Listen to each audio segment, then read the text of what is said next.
Bienvenidos al canal Luz de las Escrituras. Antes de empezar, no olviden suscribirse y darle a me gusta para ayudar a difundir el mensaje. Comencemos ahora nuestro recorrido por las historias bíblicas. El niño escondido en el templo. Joás nació en tiempos de oscuridad. Judá estaba sumida en el miedo, la traición y el derramamiento de sangre. El palacio, antaño símbolo de la realeza, ahora resonaba con secretos y pasos apresurados. De bebé, Joás vio su mundo desmoronarse. Su abuela, Atalía, una mujer cruel dominada por la sed de poder, usurpó el trono tras la muerte del rey Ococías, su hijo y padre de Joás. Para asegurar su dominio, Atalía ordenó la masacre de todos los descendientes reales. Pero Dios tenía otros planes. El rescate que lo cambió todo. Fue entonces cuando apareció Josafat, tía de Joás y hermana del rey. Ella, junto con su esposo Joiada, el sacerdote, lo arriesgó todo. Escondió al niño y lo llevó al templo del Señor, el único lugar al que la reina jamás se atrevería a mirar. Allí, dentro de los muros sagrados, lejos de la mirada de quienes ansiaban poder, Joás vivió escondido durante 6 años. Un niño que creció no en palacios, sino al cuidado de la presencia de Dios, mientras que afuera la gente sufría bajo el despiadado gobierno de Atalía. El rescate de Joás no fue solo un acto de valentía, sino un acto de fe. Joiada y Joiada desconocían lo que les depararía el futuro, pero conocían al Dios que cumplía sus promesas. Con cada día escondidos, cada noche en silencio, crearon más que un escondite, crearon un entorno donde la presencia de Dios moldeaba a un futuro rey. Mientras el palacio clamaba por control, el templo susurraba esperanza. Durante esos 6 años, el templo se convirtió en un hogar, no en su estructura, sino en su esencia. Allí Joás aprendió a escuchar los cánticos, a percibir la reverencia de los sacerdotes, a comprender que el verdadero trono era el de Dios. Su corazón se formó entre incienso y oraciones, no entre espadas y ambiciones. Este periodo oculto fue, de hecho, un tiempo de preparación divina para un propósito mayor. Desde afuera, el pueblo solo veía un reino en ruinas, sin imaginar que la promesa de Dios aún se respiraba dentro de los muros sagrados. Atalía reinaba con puño de hierro, pero ningún poder humano puede sofocar los planes celestiales. El niño oculto fue la respuesta silenciosa de Dios a un clamor ancestral. El cielo no había permanecido en silencio, simplemente esperaba el momento oportuno para actuar. Y cuando ese momento llegó, no llegó con ejércitos, sino con la revelación de un niño. Un niño que había sido protegido, instruido y ahora revelado al pueblo como el legítimo heredero. El rescate de Joás no fue solo la liberación de un bebé, sino el nacimiento de una esperanza restaurada. Dios preparaba silenciosamente un nuevo capítulo para Judá, y todo comenzó con un niño escondido en el templo. La corona y el clamor del pueblo. A la edad de 7 años, había llegado el momento. Joiada, un hombre de fe y valentía, sabía que el tiempo de esconderse había terminado. Silenciosamente, organizó una alianza entre los guardias y los líderes leales. El templo se llenó, no de rituales, sino de expectación. Y entonces, ante el pueblo, apareció Joás. Frágil a los ojos humanos, pero portador de una promesa. Joiada lo coronó rey, lo ungió, y el pueblo estalló en alegría, ¡viva el rey! Atalía corrió al templo gritando traición, pero ya era demasiado tarde. El pueblo se levantó y la derrocó del trono. El mentor y el niño rey. Joás era solo un niño, pero con un trono sobre sus hombros. Joiada, más que un sacerdote, se convirtió en su guía. Lo entrenó no solo para gobernar, sino también para temer a Dios. Joás fue moldeado con paciencia, aprendiendo a liderar con fe y rectitud. Los altares paganos fueron derribados, y Judá volvió a respirar esperanza. El niño rey, con un corazón dócil, caminó hacia el propósito que lo salvó desde su nacimiento. La misión de reconstruir el templo. Pero había una herida abierta, el templo. El mismo que lo acogió estaba en ruinas. Puertas rotas, paredes agrietadas, señales de abandono. Joás no lo ignoró.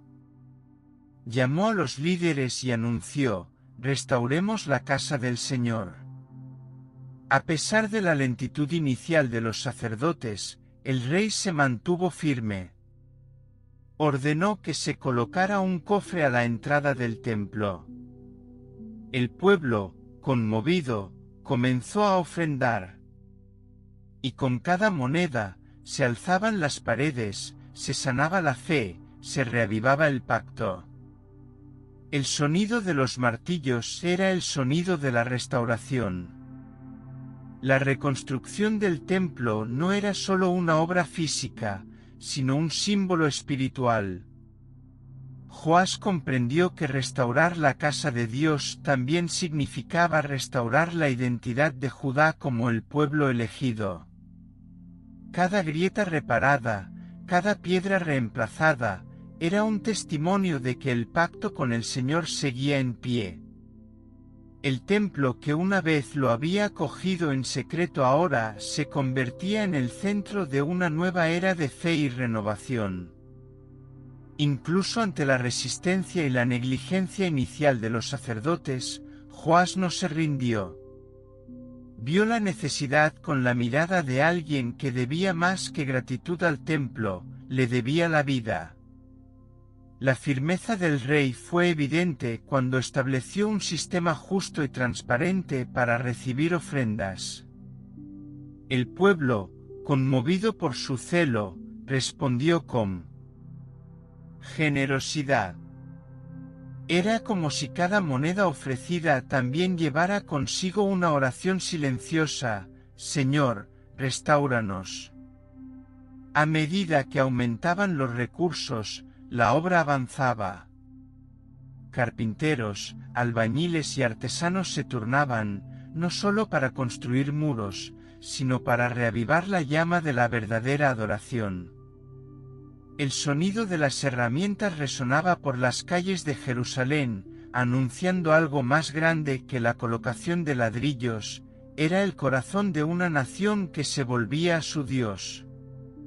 La reconstrucción unió al pueblo en un propósito y restauró la dignidad que años de idolatría habían erosionado. Pero más que muros, Joás estaba reconstruyendo la confianza. Al liderar con integridad, mostró al pueblo que aún había esperanza, que Dios aún vivía entre ellos. El templo restaurado volvió a ser un faro en medio de la oscuridad. Era la prueba de que incluso después del caos, la fidelidad aún podía escribir nuevos comienzos.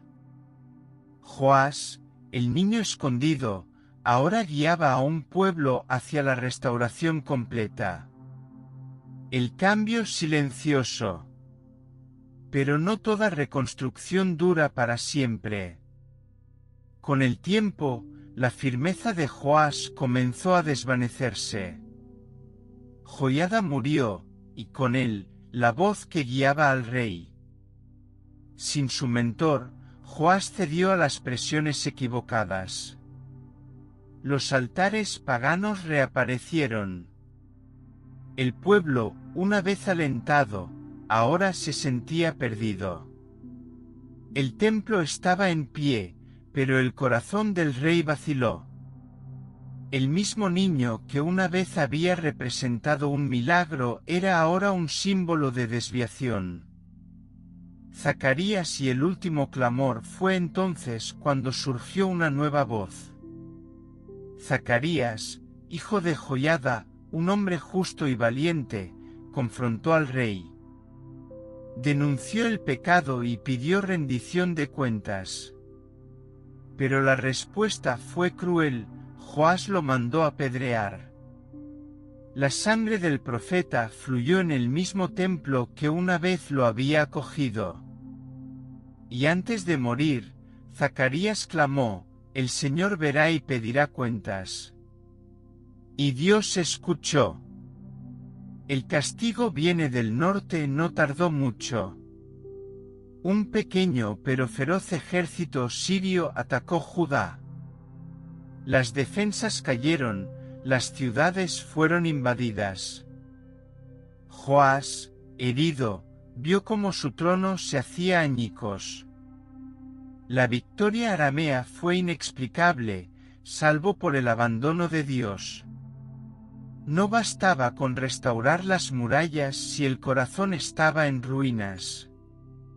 El avance sirio no era solo un asunto militar, sino un juicio profético. La pequeña fuerza enemiga parecía insignificante comparada con el ejército de Judá, pero la ausencia de Dios pesaba más que 1000 soldados. Era como si el cielo hubiera retirado su protección, permitiendo que el enemigo atravesara las puertas como si fuera el viento. El rey que una vez restauró el templo ahora veía a sus enemigos marchar por las calles sagradas que él había ayudado a construir.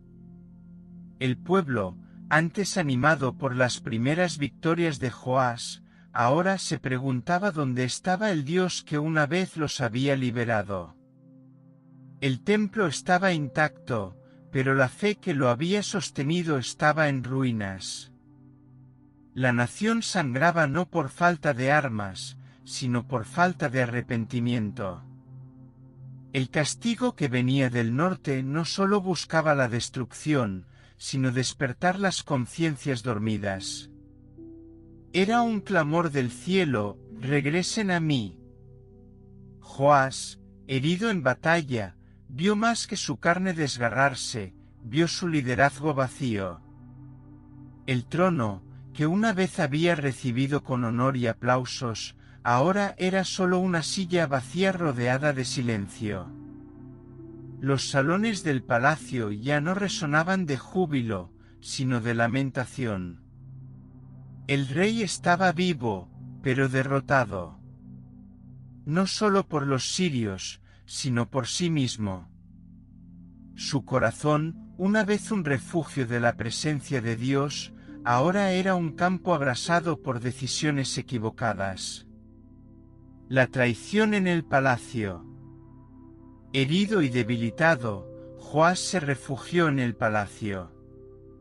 Pero su mayor enemigo ya estaba dentro. Oficiales cercanos, cansados de un rey débil y errante, planearon su muerte. Una noche silenciosa, 2 de ellos entraron y lo mataron. Sin fanfarrias, sin gloria, sin honor. El rey que comenzó a esconderse para escapar de la muerte fue asesinado a la sombra de la traición. Y su cuerpo fue enterrado, pero no con los otros reyes, un gesto final que lo decía todo. El recuerdo de un legado incompleto. La historia de Joás no fue olvidada. Se siguió contando, transmitiendo como una lección viva. Un comienzo milagroso, un desarrollo prometedor, pero un final marcado por la caída y la desobediencia. La fe que lo sostuvo en la infancia no soportó la ausencia de consejeros fieles. Y Judá, una vez más, comprendió que no basta con un buen comienzo. Hay que mantenerse firme hasta el final. La lección de una vida. Joás nos advierte con su propia vida: un buen comienzo no garantiza un buen final. Es fácil ser firme cuando tenemos las voces adecuadas a nuestro lado. Pero la verdadera prueba llega cuando esas voces se silencian. La fe debe ser más que el entusiasmo inicial. Debe ser firmeza, convicción y perseverancia. Joás tuvo victorias, sí, pero su caída nos recuerda que la constancia es lo que sostiene las grandes historias. Que la nuestra no sea recordada solo por sus inicios, sino por su fidelidad hasta el final. Joás nos muestra que el peligro no siempre reside en los enemigos externos, sino en las concesiones silenciosas que hacemos cuando la voz de Dios se aleja. Fue un ejemplo de alguien que comenzó bajo la guía divina, pero terminó perdido por falta de convicción. La firmeza que demostró en su juventud fue reemplazada por apatía espiritual. Su historia demuestra que la fidelidad debe ser diaria, constante, nutrida no solo por líderes piadosos, sino por una relación íntima y personal con Dios. La vida de Joás también revela que incluso los más prometedores pueden fracasar cuando se alejan de la fuente de sabiduría. El recuerdo de su caída resuena como una advertencia para cada generación: no basta con ser recordado por las obras pasadas, debemos permanecer fieles hasta el último día. Que su historia despierte en nosotros la necesidad de estar vigilantes, de permanecer arraigados en la palabra y de no permitir que la ausencia de mentores nos robe la presencia de Dios. Si esta historia te conmovió, dale me gusta, suscríbete al canal y comparte este mensaje con alguien que necesite recordar que la constancia en la fe es más valiosa que los grandes comienzos. Que aprendamos de Joás, no solo de su principio, sino especialmente de su final, para que el nuestro sea diferente. Oremos juntos. Señor Dios, Padre fiel y verdadero, ayúdanos a permanecer firmes incluso cuando las voces a nuestro alrededor se silencian. Danos un corazón firme que no se desvíe ni a la derecha ni a la izquierda. Líbranos de las tentaciones silenciosas y fortalece nuestra fe en los buenos y en los malos días. Que terminemos nuestra carrera fielmente, glorificando tu nombre hasta nuestro último aliento. En el nombre de Jesús, amén.